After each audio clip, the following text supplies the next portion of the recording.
ankehitriny ampiny ilay zavatra voalaza ny filazantsara, milaza mahita faminaniana, miresaka amin'ny anjely, ilazan'ny tompo manokana. Izany nefa dia tena lavon'ny Paul mihitsy ary teneny mihitsy ary hoe fitenenan-dratsy ny fanahy masina, fitenenana-dratsy an Jesosy Kristy ozy izy satria i Jesosy Kristy no farany mpanelanelana teo amin'Andriamanitra sy ny olombelona. Ka ny laviny sy nahitsy ny hoe firesahana fivavahana amin'ny anjely io.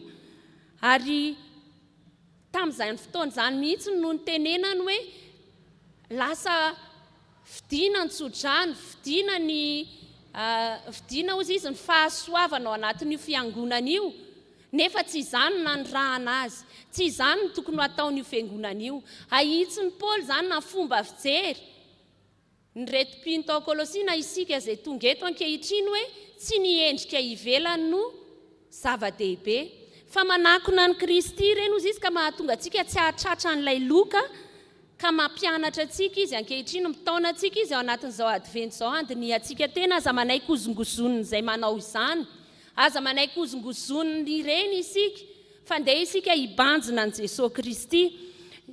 Amafisiny zany ao amin'ity Timoty 2:7-4 izy tena milaza mihitsy hoe mahare tamin'izay zavatra nianaranao sy nampinonanao satria fantatrao izay nampianatra anao izany.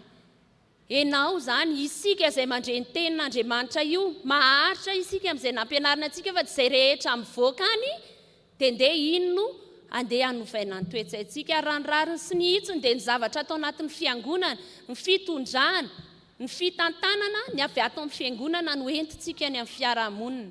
Fa ny mampikorotana dia ilay zavatra eny amin'ny fiarahamonina no entintsika ny toetsaina avy any anaty fiarahamonina izay tsy voasedra no entintsika hitantanana ny vahoaka an'Andriamanitra.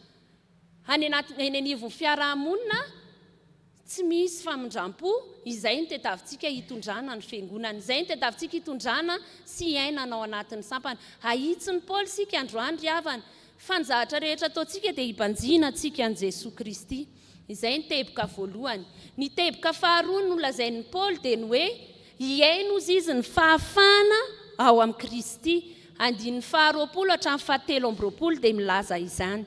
Fa raha niara-maty tamin'ny Kristy ianareo ka efa afaka tamin'ny abidi-pianarana izao tontolo izao. Efa nesorin'Andriamanitra tao anatin'ireny isika, fa ny fepetra dia hoe niara-maty tamin'ny Kristy, efa nanombo ny nofo, ny filatsika teo amin'ny ho azy fijaliana io isika, efa mahafoy ota isika zany, efa tsy tia an'ireny fahalotona ireny, tsy tia an'ireny ratsy ireny tsony, efa naritsika ny sampy fanao taloha tolotry ny razana, efa naritsika izay rehetra manakona ny tavantsika amin'i Jesosy Kristy, fa efa nanantona an Jesosy isika, efa mandray an Jesosy Kristy isika. Ary izany no itenenana fa olona afaka isika novahan'ny tompo ny fatorana, ka lasa afaka isika, olona afaka isika rehetra. Kristy dia ampy i Paul eto amin'ny rizanteny izay ananantsika. Kristy dia ampy, izy ihany nanelanelana antsika tamin'Andriamanitra, tsy ilaina ny fitondrana hoe olo-kafa vao afaka mitaraina amin'Andriamanitra, fa ianao io isika tsirairay avy ireo, isika dia manantona amin'ny vatana an'Andriamanitra. Afaka isika zany manantona an'Andriamanitra. Izay mahafaka antsika. Faharoa mahafaka antsika dia afaka isika satria fahasoavan'i Jesosy Kristy no nanadiovany antsika tamin'ny fahalotona. Afaka tamin'izay rehetra nahameloka antsika isika. Efa nidiovana raisy ny isaky ny lahady eto farafahakeliny ny famelan-keloko. Efa afaka tamin'ireny isika, tsy anjarantsika intsony manamelo tena. Kristy no maty ny solovonantsika, maty ho famonjena ho ahy sy ho anao. Jesosy Kristy no natao sorony. Afaka isika mahazo famonjena, afaka isika mahazo famonjena maimaim-poana. Kotariny isika riavana ankehitriny. Olona afaka ao amin'ny Kristy isika rehetra aza mety ho andevoziny abidi-pianarana izao tontolo izao tsony. Ary izay lazain'ny Kristy no ndeha ho tanterahantsika. Ao anatin'izao fankalazana ny Krismasy izao dia andeha ho averina amintsika izany hoe hialao ny endrika ivelany. Aoka tsy ilay isan-keritaona no tadiditsika hankalaza ny Krismasy indray isika, fa ilay fanampintsika hoe io Jesosy miverina, fahatsiarovana no any ataontsika izao, fahatsiarovana fa misy Kristy miaraka amintsika, teraka ao anatintsika tsirairay avy. Ary ny faharoa dia aoka iainantsika ny fahafahana izay efa nomen'ny tompo atsika tsirairay avy ireo ho atiny izay rehetra mbola matsiaro tena fa voageja sy matsiaro mijaly nefa manaraka ny tompo aoka sika andinika fa sao dia tsy ny tompo ny arahantsika fa ny tompontsika dia mpanafaka fa tsy mpangeja ho an'izay rehetra manatsofina enti miaino aoka izy hiaino izay lazain'ny fanahy amin'ny fiangonana ho an'Andriamanitra rery an'ny voninahitra amen.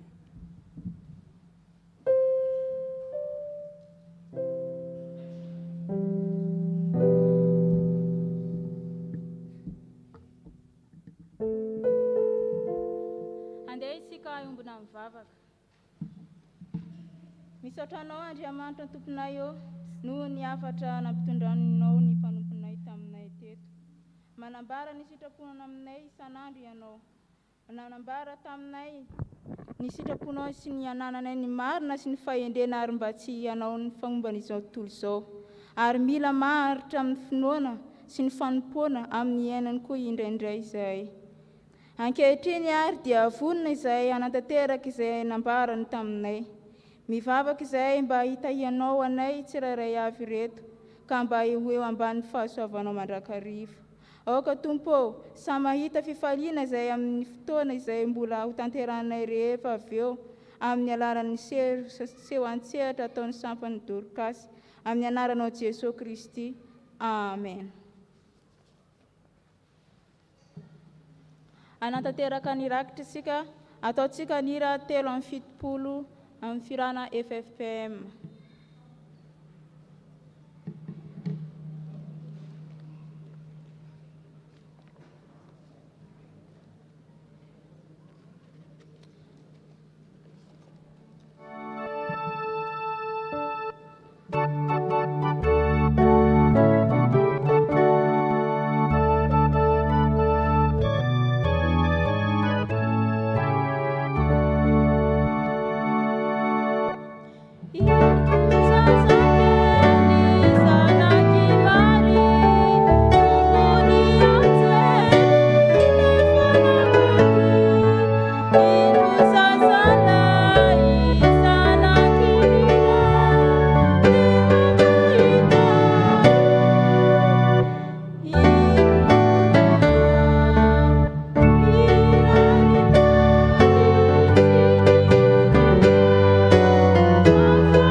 Ataotsika nira 570 antsisoranjato andiny voalohany. Farana amin'ny amen. Amen.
tonga ny seho an-tsehatra isika.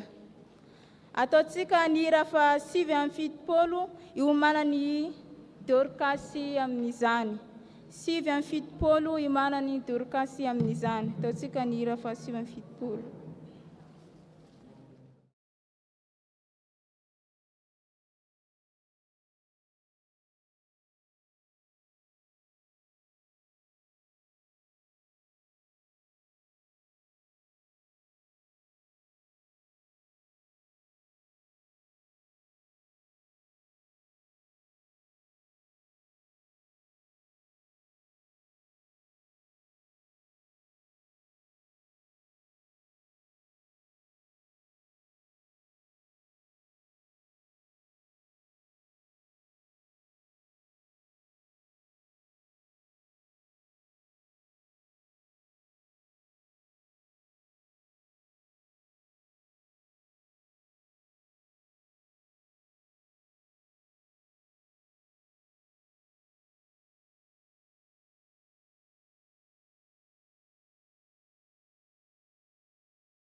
zany zaki misy midina sasa fa tsy idina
Dia mivavaka ho anareo re havita ny atao tsara tsodrano.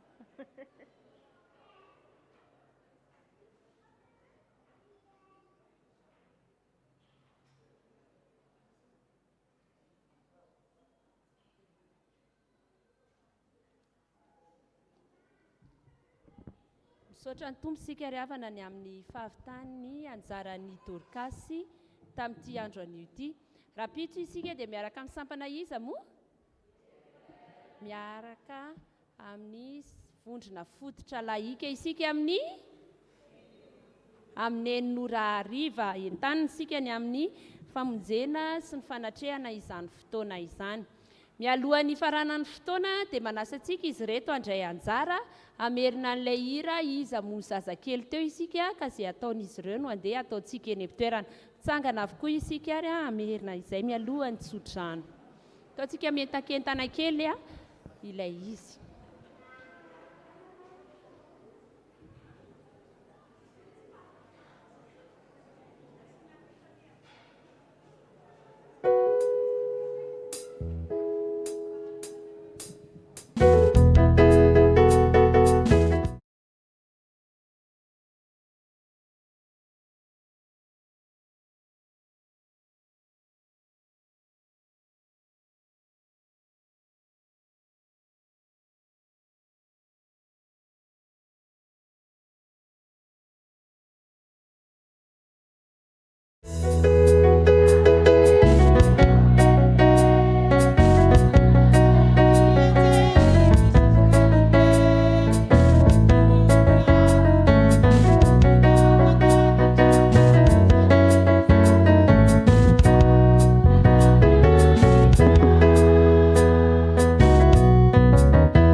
Andriamanitra ary avana.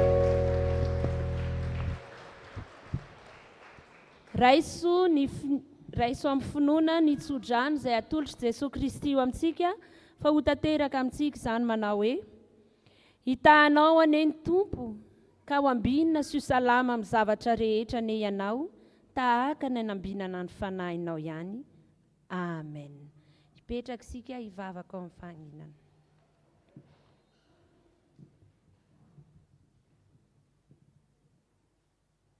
Ho an'Andriamanitra irery ny voninahitra amin'ny anaran'ny Ray sy ny Zanaka ary ny fanahy masina. Amen. Te akisikarary.